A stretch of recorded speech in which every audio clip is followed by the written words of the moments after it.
കണ്ണു നിറയാതെ എത്ര പേർക്ക് ഈ വീഡിയോ കണ്ടു തീർക്കാൻ കഴിയും? വെറും 18 മാസം മാത്രം പ്രായമുള്ള ഒരു പിഞ്ചു കുഞ്ഞ്, ബന്ധുവായ തന്റെ സഹോദരന്റെ സ്ഥാനത്തുള്ള ഒരാൾ കുട്ടിയെ കളിപ്പിക്കാൻ എന്നു പറഞ്ഞ് വീട്ടിൽ നിന്ന് കൊണ്ടുപോവുകയായിരുന്നു.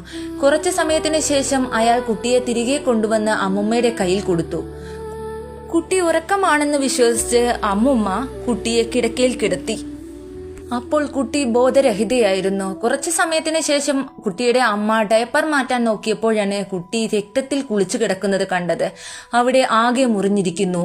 എന്തോ ഒരു ദുരന്തം സംഭവിച്ചു എന്ന് അവർക്ക് മനസ്സിലായി. ഉടൻ തന്നെ കുട്ടിയെ എടുത്ത് അവർ ആശുപത്രിയിലേക്ക് ഓടി. എന്നാൽ മറ്റൊരു ഹോസ്പിറ്റലിലേക്ക് കൊണ്ടുപോകാനാണ് അവർ അറിയിച്ചത്. അത്ര സീരിയസ് ആയിരുന്നു കുട്ടിക്ക്.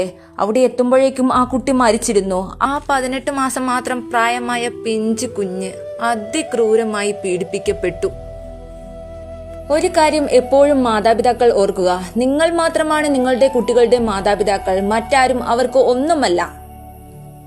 നിങ്ങളുടെ കുട്ടികളുടെ കാര്യത്തിൽ ആരെയും കണ്ണടച്ച് വിശ്വസിക്കരുത്. കുട്ടി ആൺകുട്ടി ആയിക്കോട്ടെ പെൺകുട്ടി ആയിക്കോട്ടെ, കുട്ടിയെ കളിപ്പിക്കണം എന്നുള്ളവർ നിങ്ങളുടെ കൺമുന്നിൽ വെച്ച് തന്നെ കളിപ്പിക്കട്ടെ. ഒരു കാര്യം എപ്പോഴും നിങ്ങൾ ഓർക്കുക, നിങ്ങൾ മാത്രമാണ് നിങ്ങളുടെ കുട്ടികളുടെ മാതാപിതാക്കൾ. എത്രയും വേഗം നിങ്ങൾ ഈ കാര്യം മനസ്സിലാക്കുന്നോ അത്രയും സുരക്ഷിതരായിരിക്കും നിങ്ങളുടെ കുട്ടികൾ.